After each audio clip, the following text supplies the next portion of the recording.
بسم اللہ الرحمن الرحیم۔ اور پھر وظیفے، ماشاءاللہ وظیفے پوچھنے والے بھی بہت ہیں۔ تو میں نے پچھلے جمعے بھی حضرت عمر رضی اللہ تعالیٰ عنہ کا قول بیان کیا تھا۔ حضرت عمر رضی اللہ تعالیٰ عنہ کہتے ہیں کوئی بندہ بیکار بیٹھ کر خالی وظیفے پڑھ کے اللہ سے دعائیں نہ کرے کہ اللہم ارزقنی اللہم ارزقنی اللہم ارزقنی، یہ نہ کہے، بلکہ پہلے جائے، ہمت کرے، محنت کرے، مزدوری کرے، کچھ بھی کرے، اور محنت مزدوری کرنے کے بعد اللہ سے دعا کرے کہ اللہ میرے رزق میں اضافہ کر دے، تو وہ اضافہ کر دیتا ہے۔ اور جس نے عادت ڈال لی مانگ کر کھانے کی، جس کو عادت پڑ جائے نا مانگ کر کھانے کی، ہٹا کٹا ہو اور مانگ کر کھانے کی عادت پڑ جائے تو پھر وہ بہت بری عادت ہے۔ اللہ تعالیٰ رحم فرما دے۔ آمنہ کے لال صلی اللہ علیہ وسلم کیا فرماتے ہیں کہ ما یزال الرجل یسأل الناس، ایک بندہ جب عادت پڑ جاتی ہے تو مسلسل مانگتا ہی رہتا ہے، کبھی اس سے 1000 مانگ، کبھی اس سے 500 مانگ، کبھی اس سے 1000 مانگ، قسمیں کھائے گا اللہ کی قسم تجھے مہینے بعد واپس کر دوں۔ تو کماتا ہی کون نہیں، تمہیں واپس کہاں سے کرنا ہے؟ کیسے کرے گا واپس؟ ادھر سے 1000 لیا اس کو دے دیا، ادھر سے لیا اس کو دے دیا، اس سے لیا کھا لیا، اس سے لیا کھا لیا، چیز لی دار قسطوں پر، وہ بیچی، کچھ آپ کھائی، کچھ قرضے والوں کو دے دی، تو قسطوں والے مگر چلو۔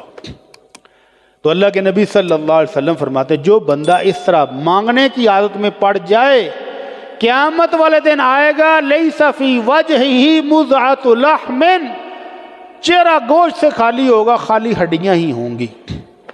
جس چہرے کی عزت دنیا میں نہیں رکھی ہوگی، اس چہرے کی عزت اللہ کے ہاں بھی نہیں ہوگی، ہڈیاں ہی ہڈیاں لے کر اللہ کے دربار میں پہنچے گا۔ اس لیے سادگی اور شکر گزاری کو اپنا لیں۔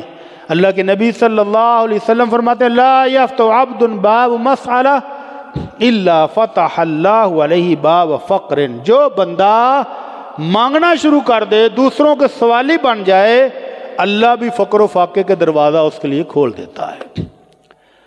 صحابہ کرام نے عمل کر کے دکھایا۔ حضرت حکیم بن حزام رضی اللہ تعالیٰ عنہ بہت مالدار صحابی تھے، مسلمان ہونے سے پہلے بے شمار غلام آزاد کیے، بے شمار بچیوں کو زندہ دفن ہونے سے بچایا، ان کو خود پالا، خود بڑی کی، شادیاں کر دی، صدقہ خیرات کیا، رشتہ داروں کو دیا۔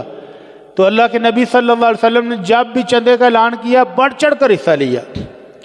تو ایک دفعہ اللہ کے نبی کے پاس بھی مال آ گیا، بحرین سے مال آیا اور بہت زیادہ آیا، مسجد نبی کا سین بھر گیا۔ تو حضرت حکیم بھی آئے، اللہ کے نبی مجھے بھی دیں۔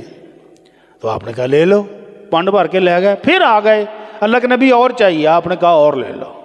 تیسری مرتبہ پھر آ گئے، اللہ کے نبی مجھے اور بھی چاہیے، آپ نے فرمایا پھر لے لو، لیکن ساتھ پھر یہ کہا حکیم سوال کرنا صرف 3 بندوں کے لیے جائز ہے، لا تحل المسألہ لغنی ولا سوی ذو مرہ، جو مالدار ہے، جس کو اللہ نے صحت اور تندرستی دی ہے، اس کے لیے مانگنا جائز نہیں ہے۔ اور اگر تم نے کسی سے مال لیا ہے اور لالچ کے ساتھ لیا ہے، لم یبارک، اس میں اللہ برکت نہیں ڈالتا۔ اور اگر تمہیں مل گیا کسی سے تحفہ، کسی نے ہدیہ دے دیا، کسی نے ضرورت مند سمجھ کے دے دی یا خود، تو اللہ تمہیں اس میں برکت بھی دے گا۔ اور اگر اسی طرح لالچ کے ساتھ مانگو گے تو اس میں اللہ برکت بھی نہیں دے گا۔ تو اللہ کے نبی صلی اللہ علیہ وسلم کی نصیحت پر حضرت حکیم بن حزام نے پھر ایسا عمل کر کے دکھایا کہ ساری زندگی کسی سے پانی کا گلاس بھی نہیں مانگا۔ حضرت ابوبکر صدیق کا دور آیا، صحابہ کرام کے وظائف لگے، مالک نعمت آیا نا جب بابا پر، تو اس میں سے وظیفے لگا دیے سالانہ۔ تو حضرت حکیم بن حزام نے کہا ابوبکر مجھے نہیں چاہیے، مجھے اللہ کے نبی نے منع کیا تو میں نہیں لوں گا۔ حضرت عمر کے 10 سال مالک نعمت کے ڈھیر لگے ہوئے تھے، اور حضرت عمر نے ممبر پہ کہا لوگوں میں اپنے دوست حکیم کو بلاتا ہوں، اس کا حصہ اس کو دیتا ہوں، وہ نہیں لیتا، گواہ رہنا کہ میں دے رہا ہوں وہ نہیں لے رہا۔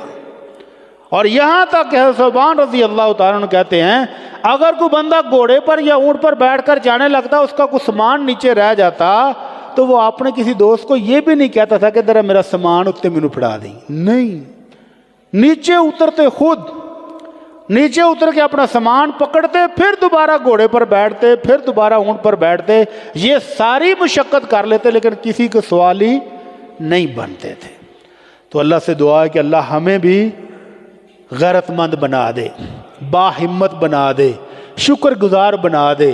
شکر کرنے سے ہی اللہ کی نعمتیں آئیں گی، اور اگر نہ شکری کرتے رہے تو شیطان کے ٹیکے لگتے رہیں گے۔ اللہ تعالیٰ سے دعا ہے کہ اللہ ہم سب کو محفوظ فرمائے۔ وما علینا الا البلاغ المبین۔